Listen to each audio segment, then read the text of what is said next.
Hello, everybody. Welcome back to another episode of Perplexity, a mystery podcast.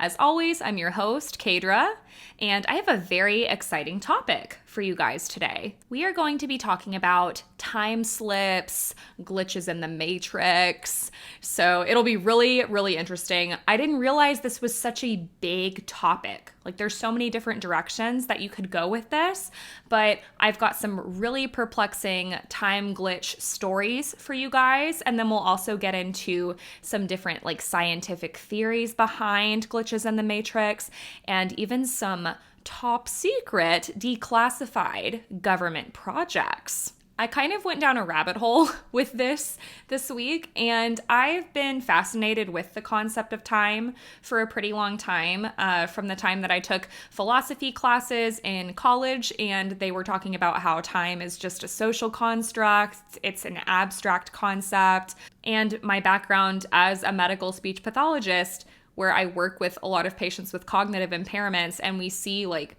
that time concept and where it is in the brain, and how that can be dysregulated with brain damage and things like that. So I've always thought time was interesting, but there's definitely a paranormal piece to it. And I didn't realize there was so much science behind it. I didn't know that the government had researched it before.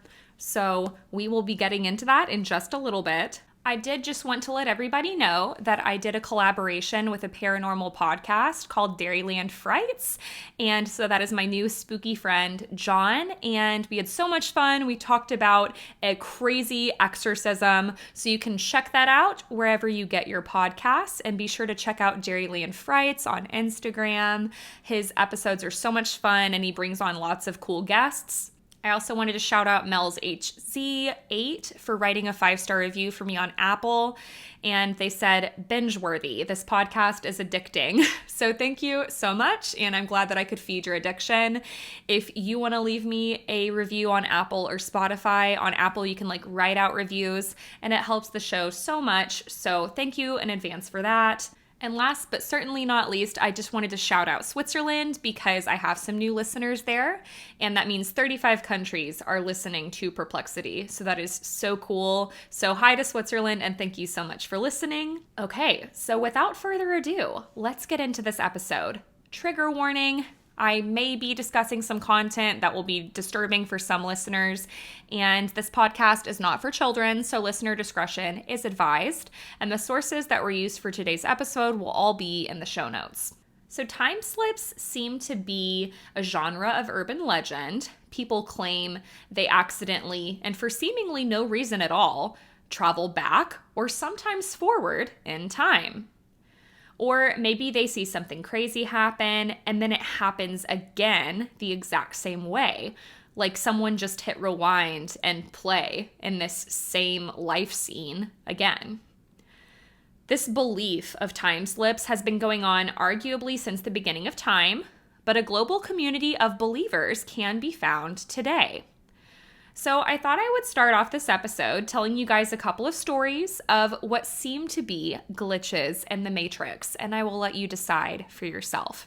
In a Liverpudlian street in 1996, an off-duty policeman named Frank was on his way to meet his wife Carol in a bookshop called Dylan's. While he was walking there, he claimed he suddenly saw a small box van zoom in front of him, nearly hitting him. He said this van looked like something out of the 1950s, and it honked its horn at him. After this happened, Frank kind of stood back, startled, and then, the van zooms off, so then he looks up at the bookstore he was walking towards, and he realizes this bookstore, Dylan's, is gone. And it's transformed into this woman's boutique. There's shoes and handbags in the window, and instead of the Dylan's sign, it now says Crips. Frank then saw a girl walk in front of him wearing a lime green sleeveless top, and she started to walk into Crips.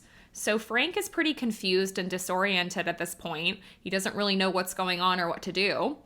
So all he can think to do is follow this girl into Crips. So he walks behind her, he goes inside, but he claimed as soon as he walked into Crips, the shop transformed and went back into the bookstore in a flash. So some research was done later about this, and it was discovered that Cripps was a real store back in the 50s in this area. And like a lot of other stories, when Frank's story became public and the media, other people began to come forward claiming that they had similar experiences. Another account comes from Oklahoma in the 1970s. 3 workers were picking up cattle feeder equipment from a farm when in the distance they saw a little white house on this property. They didn't think much of it, but all of them noticed this house, and they kind of leave work for the day, but then they return to the same site the next day, and all of them realize this white house that they had seen is suddenly gone. There was also absolutely no sign of the house having ever been there, but all 3 workers were absolutely positive of what they had seen the previous day. But hands down, the strangest and most upsetting time slip story I have ever heard comes from one of my favorite podcasts, Snap Judgment's Spooked. I heard this story several years ago, and I just don't know what to think of it. It is so perplexing. It is so strange and upsetting. If you want to listen to the episode and hear the woman's perspective that this happened to, the episode is from 2017, and it's called Lost in Time. The host, Glenn Washington, when he's doing the opener for the episode, he was even talking about how this freaked him out so much, and he never wanted anything like this to ever happen to him. I'm not sure if this is the woman's actual name, but she is referred to as T.I. throughout the episode, so I think it might be the woman's initials for anonymity. So throughout the story, I'll be calling her T.I. So the way T.I. tells this story is that they were driving with their friend Bob late one night in northwest Wisconsin. This was the early 2000s, and Bob and T.I. were coming back from a bar in Ashland, Wisconsin. It was very late. The sky was starless and pitch black, and this was an area that T.I. frequented her entire life. She drove through there every summer, so it's not like this was an area that she was unfamiliar with. That night, she said it was so dark that you couldn't see past the headlights, and the forest seemed to be swallowed in darkness. The 2 friends were really tired because they had been out really late, hitting the town, and they had been driving at this point for about 40 minutes. It's nearly 3 o'clock in the morning, so they decided they wanted to take a rest. But the area was very desolate. There weren't any rest stops or gas stations. So Bob offered to T.I., hey, I'll just pull over to the side of the road and we can just rest for a little bit. But T.I. wanted to get out and stretch her legs, and she walks with a cane. She has some mobility issues. So she was like, no, I don't really want to pull off in the darkness and uneven terrain. Let's just keep driving. Surely we'll find some place where we can stop. So they keep driving, and eventually they come upon this bar, and there's lights in the window. They can hear music. There's tons of cars in the parking lot, and this is the Roadhouse Saloon. So Bob and T.I. decide they're going to stop at the Roadhouse Saloon, hang out, rest, have a couple drinks, and then they'll get back on the road and head home. Bob had actually heard of this place before because there was a guy who worked for Disney, and he had recently painted a mural. He had been commissioned to do this whole wall at the business. And so he was like, oh, this is the place where that guy from Disney painted the mural. This is cool. I've heard about this from friends. We can go in and check it out. So they walk inside, and there's a big dance floor. There is a horseshoe-shaped bar.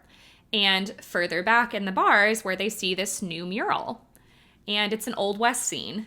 So they were like, oh, this is so cool. We'll have to go check out the mural. They're just kind of scanning around the bar, looking at their surroundings. So T.I. sees a couple people inside, not too many. There's a bartender there. There's 3 ladies sitting down together with their cocktails. A couple guys playing pool. And everyone began to look at T.I. and Bob when they walked in. And T.I. described it as they were looking at them as if they were expecting them. T.I., of course, found this odd, especially because people in this area were kind of cliquey and kept to themselves. She said that's common in the North. They seemed to be really friendly. They were very interested in them. So she immediately thought this was odd. But she kind of brushes it off. They go up to the bar, they get some beers, and then they decide, oh, let's go check out this mural.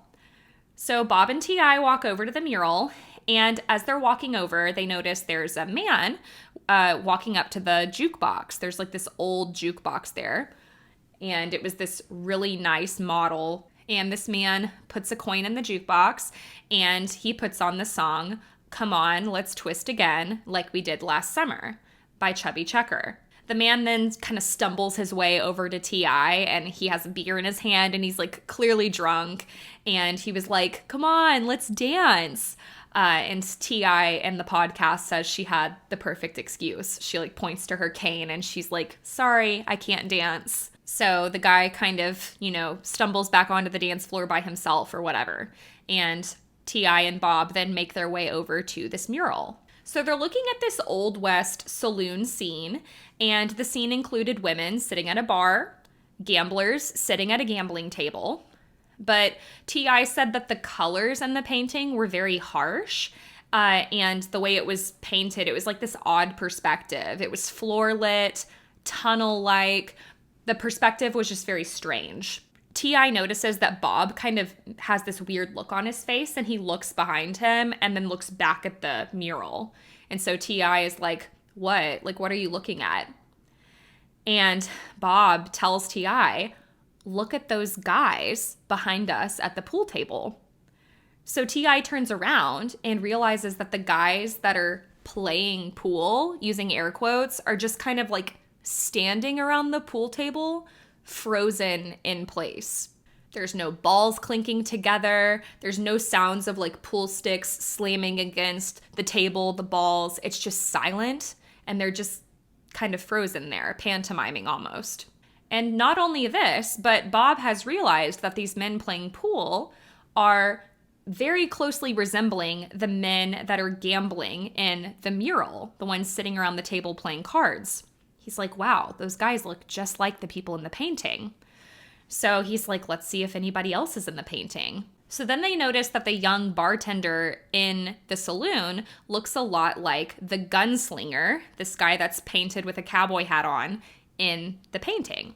He had the exact same build and features. So then they kind of start playing this game, like, let's people watch and let's see who else is in the painting that we recognize. And at this point, they're thinking, okay, these must all be regulars. And then this guy came in and like painted them into the mural. What a cool idea. After a couple of minutes, T.I. and Bob realize that every single person in this bar, except for them, is in the painting. And there's no extra people. So it's like the exact number of people in the bar besides them is the exact number of people in the painting. Then the man that was messing with the jukebox earlier and talking to T.I., asking her to dance, goes back to the jukebox again, puts in another coin, and once again, he plays Come On, Let's Twist Again, like we did last summer, by Chubby Checker. So at this point, he's played this song twice in a row, and T.I. is like, huh, interesting. He must be a regular, must really like this song. Kind of weird, but whatever. So T.I. and Bob then started talking to people in the bar about the mural. They first started to talk to the bartender, and T.I. kind of leans over to the bartender, is like, hey, is that you in the painting? And the bartender kept this friendly expression on. He's smiling, but he just kind of like looked at her and kind of like shrugged and smiled, and he didn't say anything. And in the podcast, T.I. describes it as he was just kind of nodding and shrugging as if he didn't understand a single word she was saying. So then T.I. looks at the women at the bar drinking cocktails, and she asked them the same thing. Hey, is that you guys in the painting? They all looked at her with completely blank expressions and said absolutely nothing. This is when they start to notice that everybody has, drinks at the bar, but no one is drinking anything from their drinks. The only people that were drinking were T.I. and Bob. We're kind of processing all of this, and T.I. is starting to get really uncomfortable, creeped out by this situation. She wants to leave at this point, but Bob is like, oh, come on, come on. And he basically convinces her to stay for one more drink. And she said that she is very prone to that sort of thing. So she gave in and was like, okay, fine, like one more drink. So they order 2 more. And once again, they hear a coin drop in the jukebox. And it's the same guy again. And he puts on, come on, let's twist again, like we did last summer. So at this point, this is the 3rd time in a row that this guy has played this song.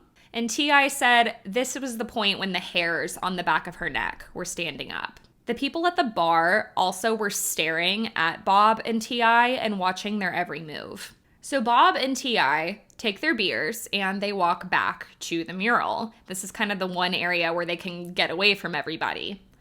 So they get halfway towards the mural, they're like walking over there, and T.I. and Bob began to notice something strange about the mural that they hadn't noticed before. There's 2 gray, shadowy figures towards the bottom of the painting, like at the doorway. It appeared to be a male and a female walking into this Old West saloon. So as they get closer to the mural, they realize these 2 shadowy figures resemble themselves. The female figure in the mural was walking with a cane. So creepy. I've heard this story so many times and I always get goosebumps. T.I. said that her heart jumped into her throat. It looked as though the 2 figures were slowly being filled in, like as they're looking at it, more and more details are being painted before their eyes.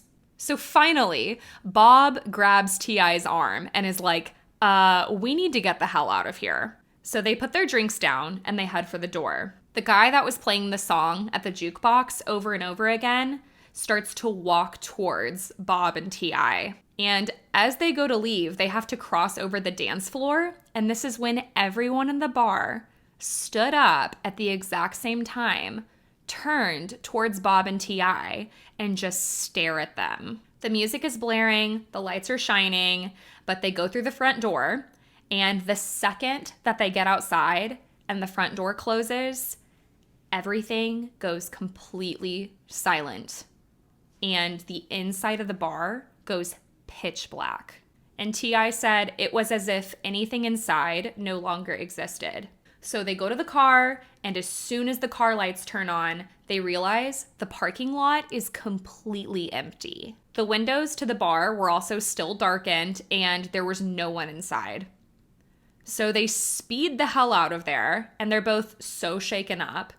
And T.I. said that they were completely silent for like the first 10 miles that they were driving, and then they finally just look at each other, and they're like, what the fuck was that? They're both like questioning their sanity at this point, but the fact that they had both experienced it together makes it that much harder to explain and to deny. T.I. specifically says, like, if this would have happened and it was just me, I would have just written it off and said that was crazy. So the next morning at breakfast, they're telling T.I.'s sisters about this insane experience that they had. And they're so curious. They're like, let's drive over there. So they all get in the car together and they decide they're going to drive there. It's during the daytime the next day. The saloon is indeed there. The place was pretty full. People are having food and drinks. There's all these cars parked outside. And T.I. looks around when they get in to see if any of those regulars that they had seen at the bar the last night are in there again today. But she doesn't recognize any of the faces, not even the bartender. But the mural is still there. It's still an Old West saloon mural.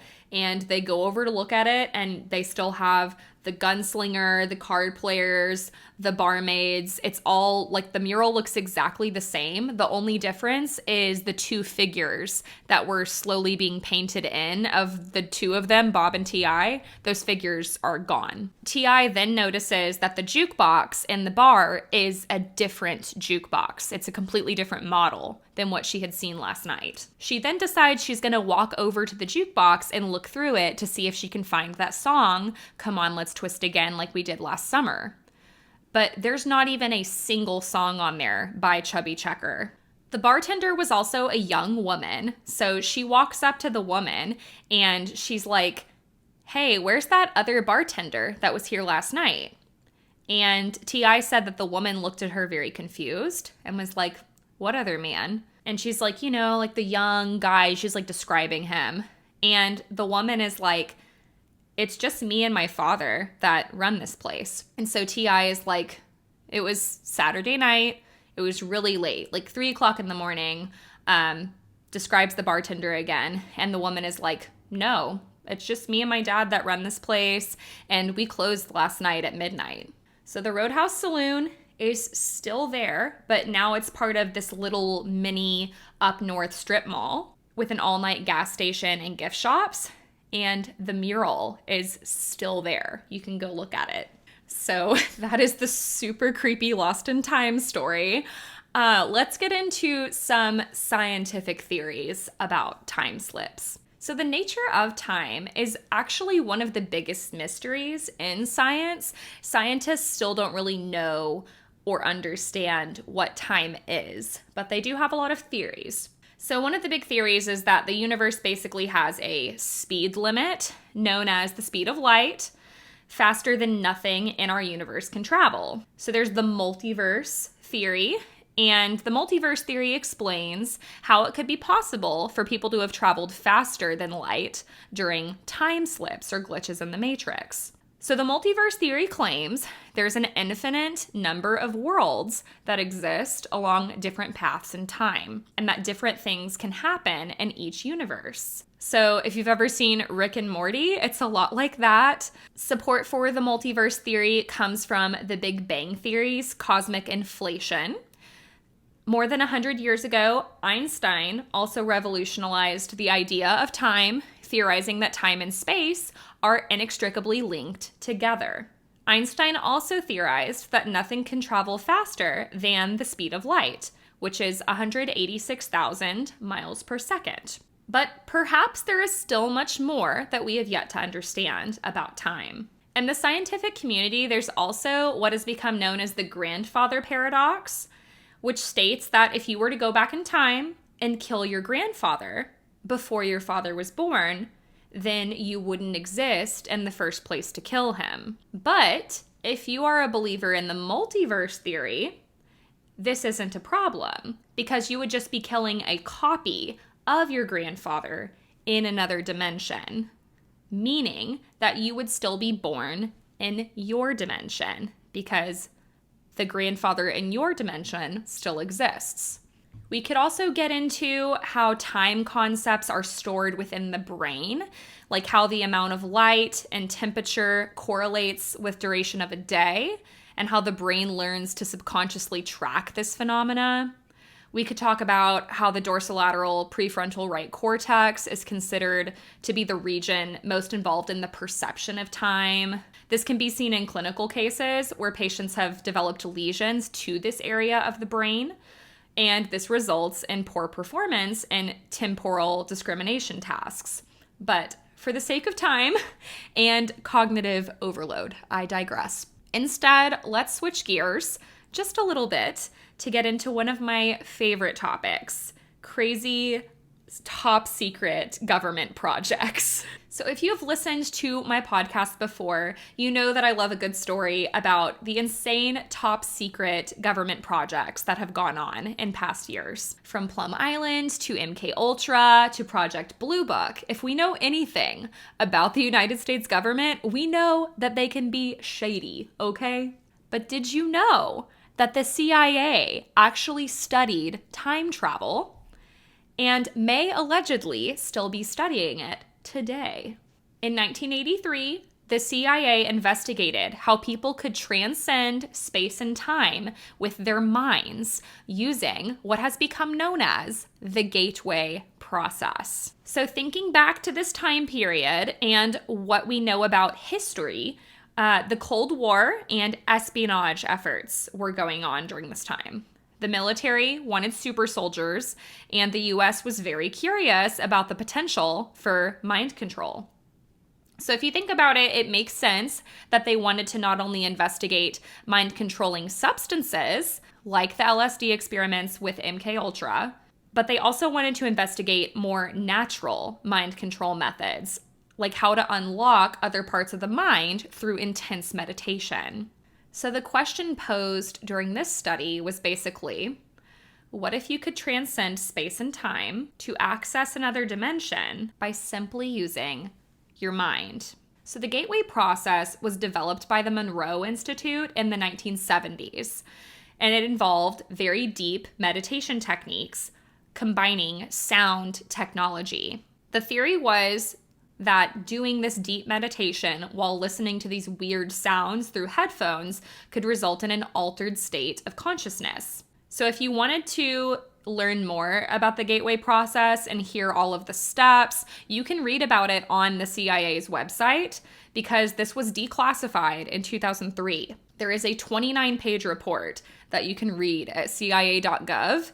It was written by Lieutenant Colonel Wayne McDonald, and it's believed McDonald underwent a week-long training program at the Monroe Institute to learn this gateway process. So this whole process was created by a doctor named Dr. Robert Monroe, the founder of the Monroe Institute. And it's really interesting, actually, how Monroe came up with this process. He basically had some really strange experiences for himself that he couldn't really explain, and he wanted to learn more. So basically, in 1958, he was working at the time as a New York broadcasting executive, and one day, without warning, he started experiencing these really weird sensations in his body. He described it as if he was living in his physical body, but traveling via a second body to other places. The places that he would travel to also didn't seem to follow the laws of time and space like we know in our universe. So he was so fascinated by these experiences, he ended up writing a book called Journeys Out of the Body in 1971. He was actually really objective, too, in his writings, which I think is important and makes it more credible. He was very confused, too, at the time in regards to, what he was experiencing and what it meant. So it's not like he was writing down these wild accusations or crazy conspiracies. He was basically just writing out what he was personally experiencing. By the 1960s, Robert was curious about what all this could mean for the human mind. The big question was, is the mind capable of transcending time and space? So he started to research the connection between nonverbal audio patterns, so different sounds that you can listen to, and its relationship to our brainwave rhythms. So he basically wanted to see if by listening to different sound patterns, how does that affect the brain? Does it make our brain waves more active? And can that impact our brain's ability to unlock those different time and space concepts, essentially? So throughout his studies, he came across binaural beats. So he learned that when the human brain listens to binaural beats, it results in brainwave synchronization between the two hemispheres. By May of 1975, Monroe had this patent for this binaural beats experiment. And according to the Monroe Institute, they were established in order to instruct and train individuals in the art of switching perceptual modes, the art of becoming more conscious of one's particular inner resources, inner abilities, and most of all, one's inner guidance. Now, I don't know about you, but this gives me Stranger Things vibes. They're basically bringing all these people in and helping them access these deep subconscious parts of their brain. And it kind of gives them superpowers. So really, really fascinating. According to the Monroe Institute, this is how the process works. So I'm going to give you the basic summary, but like I said, you can read the whole document for yourself if you want. I am not the smartest person, and I found it to be very confusing and dense. So I had to watch a lot of videos that kind of break this down and simplify it. So that is what I'm giving you. But if you are very smart and very fascinated by this, go read the document. So in summary, a group of participants that are going to participate in the gateway process meet together. They're all together in this big room, and they each have these individual mats that they lie down on. They pull blankets over them, and they put on these padded stereo headphones, and they just lay completely still. That's really important. You can't have any movements. You're trying to clear your mind, and the room is then darkened. The meditation lasts for about 45 minutes, and then the lights are turned back on, and everyone is free to resume sitting up, talking to each other, doing whatever. This meditation process will then happen several more times throughout the day, evening, and sometimes even in the middle of the night. So it's pretty intense. The participants listen to all different types of sound patterns in their headphones, and it's designed to keep the mind awake and increase brainwave activity while the body remains still or asleep. So the first step in the gateway process is learning deep relaxation. If you're familiar with astral projection or the intentional out-of-body experience, this is the first step to astral projecting. Mind awake, body asleep. In the gateway process, they call this Focus 10. And then the next phase of the process is known as Focus 12. And Focus 12 is when the body has basically become so relaxed while the mind is still active that the participant starts to experience this feeling of levitating out of their body. They might feel really strong vibrations or have this electrical charging type of sensation throughout their body. So essentially, Focus 12 is when the person starts to get that out-of-body sensation. Focus 15 is the next step. And this is when the person is able to explore other areas of time and space outside of their physical body. So they can start moving around. You can even go to the past. And finally, the most advanced technique is Focus 21. And this is when the person can, in their second body, allegedly travel to future timelines. And the Monroe Institute speaks very highly of this process, and they make some pretty strong claims. They talk about how this has the intent to promote personal growth, it can improve physical and mental health, and it even claims that it has helped participants stop smoking, stop different alcohol and drug addictions, and basically made them cut down on bad habits, like they watch less TV. During my research, I kind of went down a rabbit hole about this on YouTube, and I found a bunch of videos talking about the gateway process, and a lot of the comments, people would claim that they have the gateway process, I guess there's tapes that you can listen to, and there's people who still practice this meditation process today. A lot of them claim to have really creepy experiences. And some of them have found it so intense that they've had to stop practicing because it scared them, which I feel like is what would happen to me. So there's people who have claimed that as they do the gateway process, they learn to breathe colors, whatever that means. Some people claim to see shadow-like figures and see auras around people, in their real life. When they're coming out of this meditation, it's impacting them in their real life. I even found a woman on YouTube that claims to be a psychic, and she says that she's doing this deep meditation astral projection when she stumbled across Richard Ramirez on the astral plane. So for those of you who don't know who Richard Ramirez is, he is an infamous serial killer known as the Night Stalker. And she claims that while she was astral projecting, she met Richard Ramirez and he allegedly sexually assaulted her. So, I'm sorry, I don't mean to laugh. It's not funny. It's just really hard to wrap your head around. I think I'm laughing because I'm uncomfortable. Because you first have to wrap your mind around the concept of coming out of your body, right? And then wrap your mind around the concept of being able to interact with other people and other dimensions.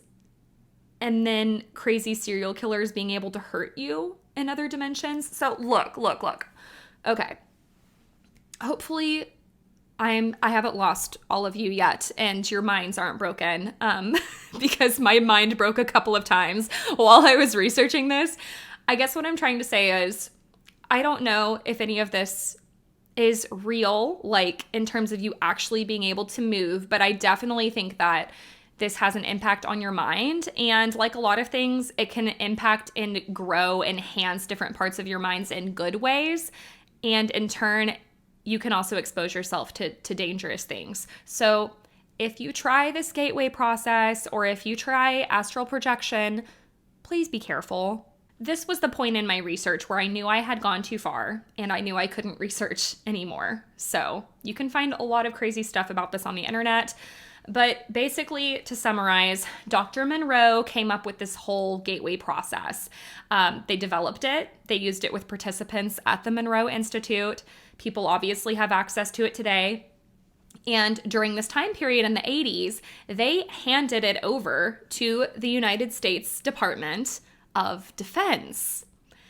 So the 29-page analysis and assessment of the gateway process, written by McDonnell, he often refers to what he called the absolute, which refers to the infinite energy field that exists outside of space and time. He also concluded that people who follow this process, like I said earlier, should be prepared to deal with possible encounters with intelligent, non-corporeal energy forms.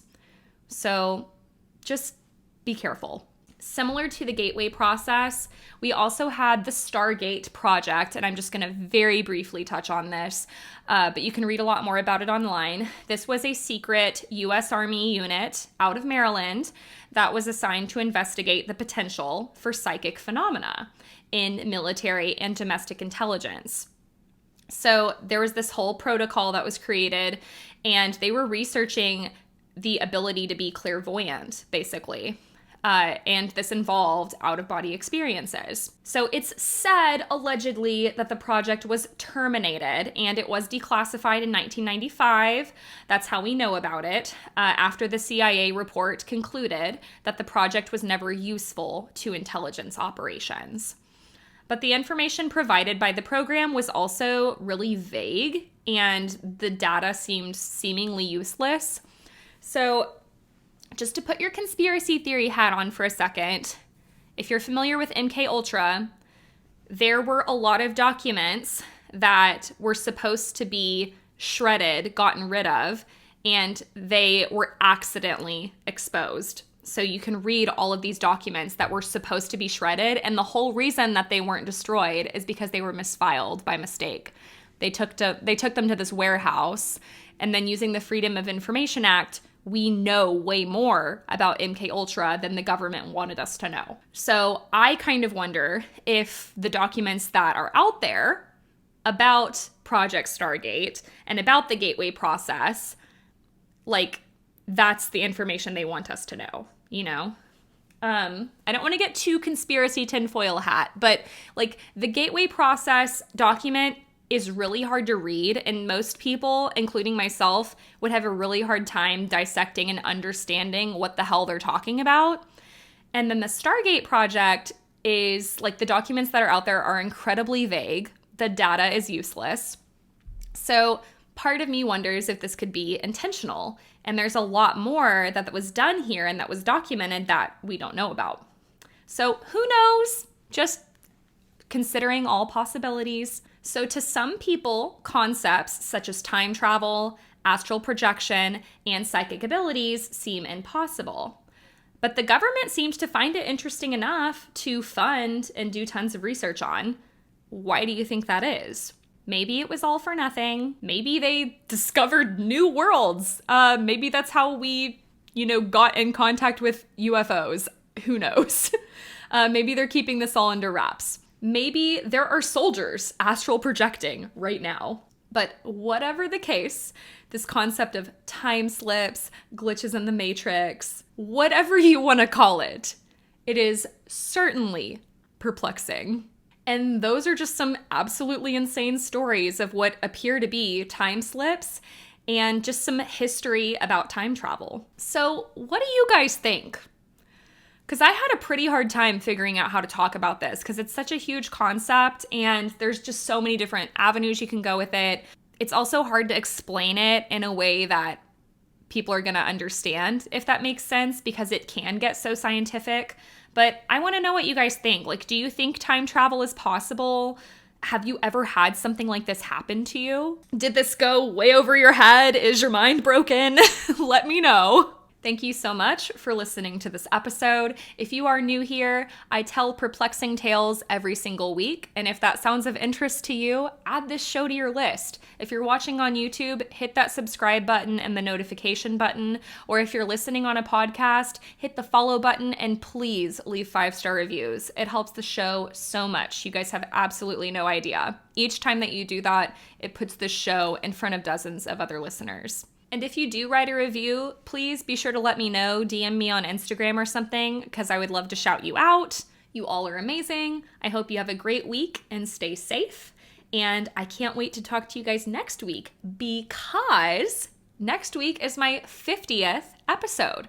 So you don't want to miss that. I have a big, great story planned for you guys. I will talk to you next time. Bye.